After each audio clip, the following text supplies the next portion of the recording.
All right, Indian Creek parents, this is Mr. Kemper with important information regarding your student's overall Indiana State performance rating. And it sounds different. In the past, we always just said, I learn, how your student is going to perform on I learn. Well, things are changing. The state of Indiana is putting in new guidelines for all schools and for all students. And we're moving to a different kind of setup. What's nice about this change is that Indiana is going to start to look at students for more than just one data point. So, Indiana is going to look at not only how your child performs on iLearn, but also some other data points that we collect all school year long. And I want to do my job to make sure that our parents are fully aware of everything that the state of Indiana is looking at and how your child is going to be rated compared to other students throughout the state of Indiana. So I think it's fair that you know sooner than later what's going on. Now, this document was given to you at parent-teacher conferences, but I did want to follow that up with a video for you to watch with your child. And as you listen to this, I want you and your child to start thinking about which one of these success indicators will your child achieve this school year.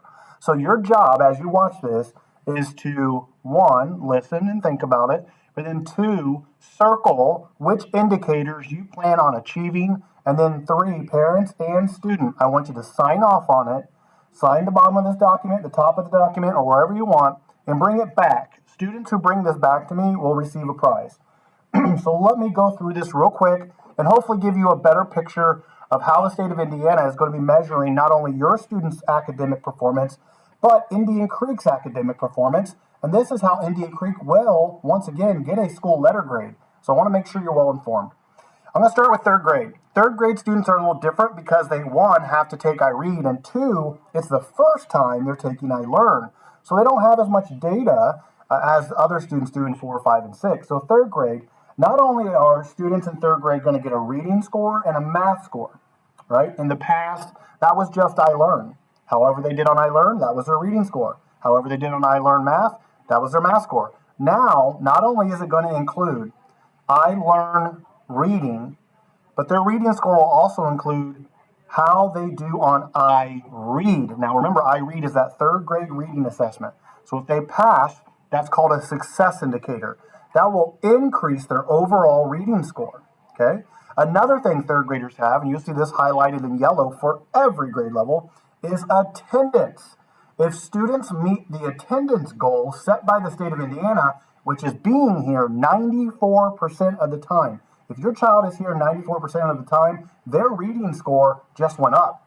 So just think about this. In the past, if they took iLearn and maybe they say they got a B, let's just say a B, but if they get their attendance score or their goal, they may go up in score. They may end up with an A score, an A rating, right? So that's what we want to make sure happens is that students meet these other goals in addition to doing really well in iLearn. So third grade students have iRead. If they pass iRead, their reading score goes up. If they have good attendance, 94% or better, their reading score goes up. Or my Spanish-speaking students, if their WIDA score, they have to take a test called WIDA. If they pass WIDA or their reading score goes up, they will have their reading score go up. Now, the math, check this out. On the math side, it includes iLearn Math, but it also includes how they did on iRead. iRead will count for my third graders in both reading and mathematics. Look at that. It also includes attendance for both subjects. So if a student meets the attendance goal, both their reading and math score goes up. It improves their overall rating by the state of Indiana. And then once again, there's WIDA. And WIDA is for our ML students. That's a multilingual student, so a student who speaks more than one language at home. And most of our students here, either if they're ML, they speak Spanish. We have some Haitian Creole families that speak French or Creole. In addition to that, let's look at fourth and fifth and sixth. Now, fourth, fifth, and sixth are pretty much the same, so we can talk about them all at once. I'll point out what the difference is. So real quick, fourth, fifth, and sixth do not have iRead on here, okay? They don't. But they do also have attendance. As fourth, fifth, and sixth graders meet that attendance goal, both their reading and their math score goes up by the state of Indiana. If they achieve reading growth, if they grow at the same rate as 50% of the population of Indiana, they get an extra point. They get an extra 10 points, actually. Now, if they grow and improve their iLearn score from last year to this year, now growth isn't on third grade now, is it? It's not on third grade because in third grade, they didn't take it last year. Fourth graders took it last year. So fourth graders have a growth score. Now, if they grow at the same rate as, 65% of the population or greater, then they get 20 extra bonus points for their score. So their score goes up even greater. So getting reading growth will improve their overall reading score. If they pass science in fourth grade, that'll improve their reading score and their math score. And then also, our ML students, if they pass WIDA, they will get extra points and it'll improve their reading and math score. So overall, I want to summarize real quick. What I want to point out is that really attendance is huge this year.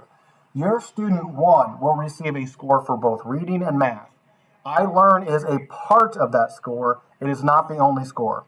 It also includes these other success indicators that you need to be aware of, and you need to help make sure your child achieves those success indicators this school year. And attendance is the big one because it counts for both reading and math.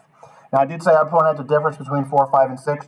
The only difference between fourth graders and fifth graders is the fact that fourth graders take science, whereas fifth graders take social studies, and sixth graders take science. That's the only difference between 4, 5, and 6. So take a look at this, talk to your child, and what I want you to do as your homework assignment, circle the success indicators that your child will achieve. So if they're going to pass iRead, circle it and sign it. If they're going to meet the attendance goal, which is less than 10 absences, circle it and sign it. And if they're going to pass WIDA, circle it and sign it. All right? And kiddos, if you turn this in to me, I have a prize for you for watching this video and filling this out. Thank you very much for watching. If you have any questions or concerns about this information, please, please, please, as always, reach out to me at any time.